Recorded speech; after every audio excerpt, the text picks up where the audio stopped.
Paano daw gawin ang ganitong trending AI picture ngayon? So, sa mga nagtatanong po at sa mga hindi pa po alam, sundan nyo lang po itong step by step dahil madali lang po.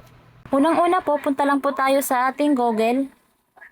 Mag-search lang po tayo, type natin po yung, wait lang po, Google Gemini. And then, click lang po natin itong nasa unahan.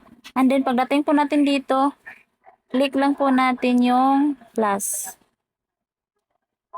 Upload files. And then, punta po tayo sa ating photos.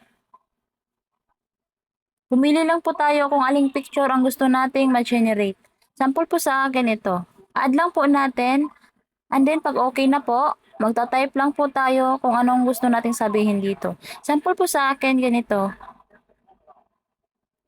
Pag gusto nyo rin po ng ganitong sasabihin lang, ilalagay ko na lang po sa comment section.